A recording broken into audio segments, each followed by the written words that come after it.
ప్రభువు పేరట మీ అందరికీ శుభాభివందనములు. ఈ రోజు మన అనుదిన వాక్య ధ్యానమైన ఎడారిలో సెలయేళ్లలోని వాక్యము. యెహోవా సేవకులారా, యెహోవా మందిరములో రాత్రి నిలుచుండు వారలారా, భూమి ఆకాశములను సృజించిన యెహోవా సియోనులో నుండి నిన్ను ఆశీర్వదించును గాక. కీర్తనల గ్రంథము 134వ అధ్యాయము. ఆరాధించడానికి ఇంతకంటే మంచి టైం దొరకలేదా అని మీరు అనవచ్చు. రాత్రి వేళలో దేవుని మందిరంలో నిలబడుతున్నారట. ఆవేదనల చీకటిలో ప్రభువుని స్తోత్రించడం, అవును, అందులోనే దీవెన ఉంది. ఇదే విశ్వాసానికి సరి అయిన పరీక్ష.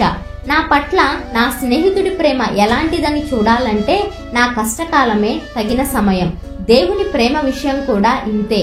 వాతావరణం నిర్మలంగా ఉన్న వేళ, చెట్లన్నీ చిగిర్చి పండ్లతో నిండి ఉన్న వేళ, గాలంతా ఆనందగానాలతో నిండి ఉన్న వేళ దేవుణ్ణి పూజించడం తేలికే. చెట్లు వాడిపోయి పాటలు ఆగిపోయినప్పుడు కూడా నా హృదయం అలానే దేవుని స్తుతించగలదా? రాత్రి వేళల్లో నేను దేవుని మందిరంలో నిలబడగలనా? ఆయన కల్పించిన రాత్రిలో ఆయనపై ప్రేమను నిలుపుకోగలనా? గెచ్చమనే తోటలో గంటసేపు నిలిచి ఆయన కోసం కనిపెట్టగలనా? కల్వరి దారిలో ఆయన సిలువ మోయడానికి సహాయపడగలనా? మరియా యోహానుల్లాగా ఆయన అంతిమ క్షణాల్లో ఆయన చెంత నిలబడగలనా? క్రీస్తు శరీరం గురించి నికోదేములాగా శ్రద్ధ వహించగలనా? అప్పుడే నా ఆరాధన సంపూర్ణం, నా దీవెన ఫలభరితం. ఆయన అవమానాలు పొందుతుండగా ఆయనపై నా ప్రేమ నిలిచి ఉంది.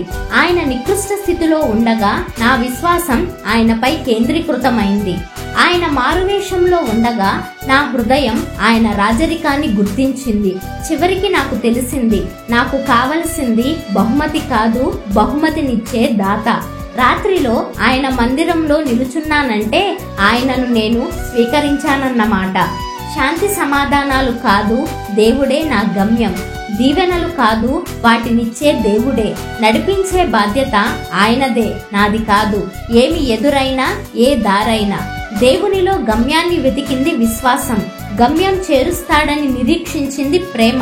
నా విన్నపాలను అంగీకరించి నడిపించాడాయనే కడదాకా.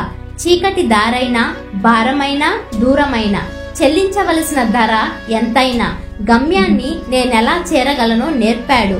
ఆ దారి ఇరుకైన తిన్నని దారి. ఆయన అడిగిన దానిని కాదనలేను. ఆయన చెంతకి చేరక ఉండలేను. అనుదినం నా ప్రభువుకి ఘనత, ఆ ఘనతలోనే నా జీవన ఫలం.